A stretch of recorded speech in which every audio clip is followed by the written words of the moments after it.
दोस्तों, क्या आपने कभी सोचा है कि छोटी छोटी आदतें जैसी कि मोबाइल पर पोस्ट करना, मीम शेयर करना, नए ट्रेंड्स फॉलो करना वास्तव में समाज की दिशा को कैसे बदल रही है।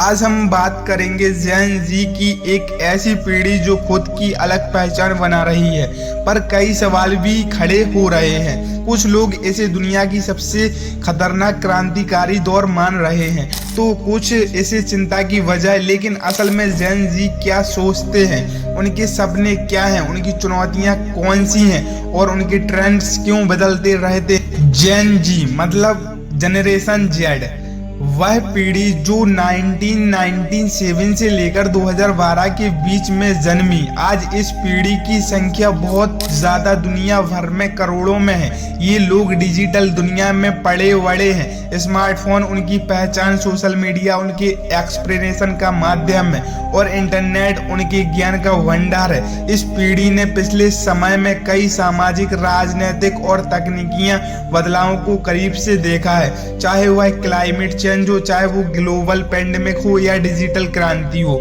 जेन जी की उम्र 11 से 26 वर्ष की मानते हैं। इंटरनेट उपयोगकर्ता 98% इसी उम्र के लोग हैं। सोशल मीडिया पर सक्रियता सबसे ज्यादा इसी उम्र के लोग हैं। डिजिटल रेवोल्यूशन ने जेन जी की सोच को पूरी तरह बदल दिया। पहले यहाँ जानकारी पाने के लिए किताबें पढ़नी पड़ती थी, बस आज एक क्लिक में पूरी दुनिया अपने हाथों में है। लेकिन इसके साथ ही सवाल भी उठ रहे हैं, क्या ये तकनीक हमें जोड़ रही है या अलग कर रही है। टिकटॉक, इंस्टाग्राम, यूट्यूब, ये प्लेटफॉर्म न केवल मनोरंजन का जरिया बन गए बल्कि नए करियर के रास्ते भी खोल दिए हैं, जैसे कि इन्फ्लुएंस से लेकर डिजिटल एंटरप्रेन्योर तक। जेन जी के पास अपने सपनों को पूरा करने के लिए अनगिनत रास्ते हैं। 70% जनरेशन जेन जी यूट्यूब पर रोजाना सक्रिय रहती है और इनमें से 60% इन्फ्लुएंसर बनना चाहते हैं। एवरेज स्क्रीन टाइम 7+ घंटा प्रतिदिन ये लोग जेन जी सोशल मीडिया यूज करते हैं। जेन जी केवल डिजिटल दुनिया की ही सक्रिय नहीं, ये अपने समाज की बुराइयां, समाज में समस्याओं के प्रति बेहद जागरूक हैं। क्लाइमेट चेंज हुआ, राइट टू एजुकेशन हुआ, मेंटल हेल्थ हुआ, अवेयरनेस जैसे ये मुद्दे जेन जी के केवल एक ट्रेंड नहीं बल्कि जीवन का हिस्सा बन चुके हैं। 2020 में जब कोविड-19 ने पूरी दुनिया को हिलाकर रख दिया था, जेन जी ने सोशल मीडिया के जरिए एक दूसरे की मदद की, अवेयरनेस कैंपेन चलाए, ऑनलाइन पेशेंस साइन किए, जरूरतमंदों के लिए फंड जुटाए। हम जेन जी के लिए सोशल मीडिया सिर्फ फनी वीडियो या ट्रेंड्स का प्लेटफॉर्म नहीं बल्कि समाज में बदलाव लाने का जरिया है। हर पोस्ट से हम अपनी आवाज बुलंद कर सकते हैं, लेकिन हर चमकती चीज की अपनी परछाई होती है। जेन जी के सामने कई चुनौतियां भी हैं, जैसे मेंटल हेल्थ इशू तेजी से बढ़ रहे हैं, सोशल मीडिया पर पीर प्रेशर, अनरियलिस्टिक ब्यूटी स्टैंडर्ड और लगातार अपडेट रहने की दौड़ ने उनके मानसिक स्वास्थ्य पर गंभीर असर डाला है। Cyber bullying, online fraud, data privacy के संकट भी उनकी चिंता का हिस्सा बन चुके हैं। 60% जेन जेड ने कभी मानसिक स्वास्थ्य संबंधी समस्याएं महसूस की।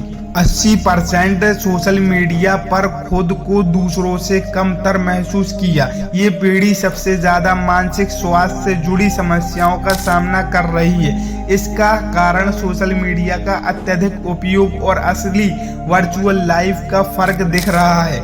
हाँ दोस्तों, जैसे कि ट्रेडिशनल एजुकेशन सिस्टम जेन जेड की रफ्तार के साथ कदम नहीं मिला पा रहे हैं। Online learning platform, self paced course और स्किल बेस्ड सर्टिफिकेशन ने जेन जेड को नए तरीके से सीखने की आज़ादी दी है, लेकिन वही कई बार आउटडेटेड सर्कमस्टेंस और इनरिलेवेंट टीचिंग मेथड उनकी क्रिएटिविटी सोच को दबा रही है। मुझे लगता है कि हमें प्रैक्टिकल नॉलेज चाहिए। सिर्फ किताबों से सीखना हमारे लिए काफी नहीं, हमें काम करने के तरीके सीखने चाहिए। जेन जेड के लिए नौकरियां अब 9 से 5 की बॉक्स में बंधी नहीं हैं।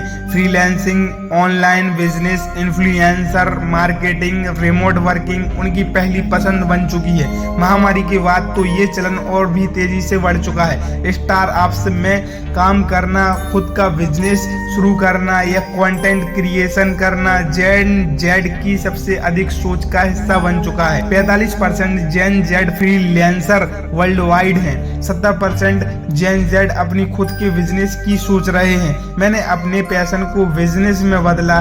जेन जेड के पास रिस्क लेने का जुनून है।